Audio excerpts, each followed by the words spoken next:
බයිබලයෙන් වදනක් තුළින් අද දවසේත් අපි සරලව ඉතාමත් කෙටියෙන් අපි බලන්ට යන්නේ ගුප්ත විද්‍යාව සම්බන්ධවයි.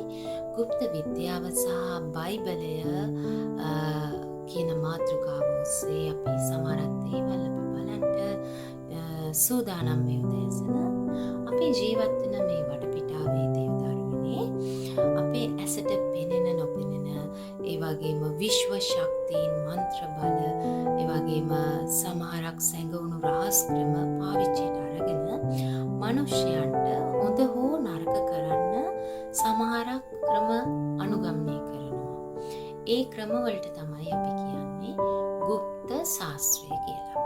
ඉතින් මේ ගුප්ත ශාස්ත්‍රය යටතට යන්ත්‍ර මන්ත්‍ර ඒ වගේම කෙම් ක්‍රම බලි තොයිල් යාග හෝම ඒ වගේම මැතිරීම් එහෙම නැත්නම් සාන්ති කර්ම සහ තවත් මෙවැනි බොහෝ දේ කේන්දර ඒ වගේම ලප ශාස්ත්‍ර ඒ වගේම තාරකා ශාස්ත්‍රය ජ්‍යොතිෂය මේ හැම දෙයක්ම අයිති වෙනවා.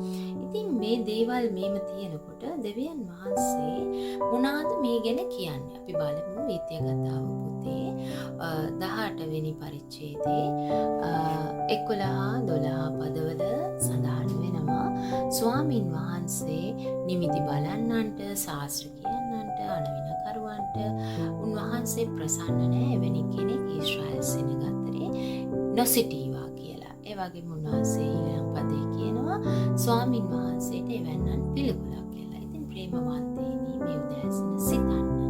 ඔබ තවමත් කිතුණුවෙක් කිව්වට තවමත් ඔබගේ හදවත තුළ එවැනි විශ්වාසයන් තියෙනවද? ඒ යමක් ඔබට රෝගයක් වැළඳෙනකොට ප්‍රශ්නයක් එනකොට ඔබගේ මනස තුළ තවමත් දුවන්නේ ඒ පරණ විශ්වාසයන්ද?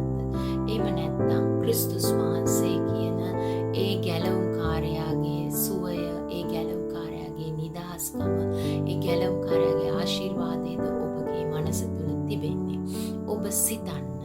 ඉතින් දේවදරුවනි, දේව වචනයට අනුව අපි උන්වහන්සේ ඉදිරියෙන් ගැලවෙන්න නම් අපිට පෙනෙන්නා වූ මේ භෞතික දේවල් තුළ තියෙනා වූ ව්‍යාජත්වය, බොරුව අපි හඳුනා ගන්න ඕන ප්‍රථමව.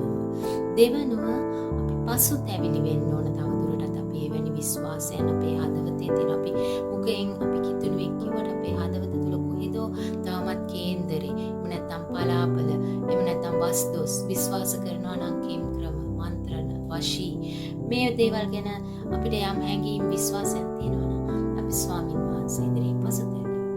තුන්වෙනිව මේ සම්බන්ධ දේවල් අප තුළ තියෙනවා නම් ඒව සම්පූර්ණයෙන්ම අපේ පෞල් වලින් ජීවිත වලින් අයින් කරමු. මක්නිසාද ක්‍රියාපොතේ 19 වෙනි පරිච්ඡේදය 19 වදී පදේ කියනවා එපිසේ පෞල් තුමා ගිහිල්ලා සෙනගට කතා කරා මේ සෙනග ඕන් තුල තිබුණා වූ සෑම ඒ පොත්පත් යන්ත්‍ර මන්ත්‍ර හැමදේම පුලුස්සලා විසික් කරා කියලා. ඉතින් අද අපේ හදවතිනුත් එවැනි දේවල් පුලුස්සා ඉවත් කරමු. දෙවියන් වහන්සේට ලං වෙමු. දෙවියන් වහන්සේව සම්පූර්ණයෙන් පිළිගෙන උන්වහන්සේට යටහත් වෙමු. එවිට ක්‍රිස්තුස් වහන්සේගේ ජීවනයේ ආශිර්වාදය අපිට ලැබෙනවා වගේම සත්‍යතාවෙන් රැවටීම අයින් කරලා සත්‍යතාවයේ තුල ජයග්‍රහණයෙන් අපිට යන්න දෙවියන් වහන්සේ උදව් කරයි. ඔබට ජේසුස්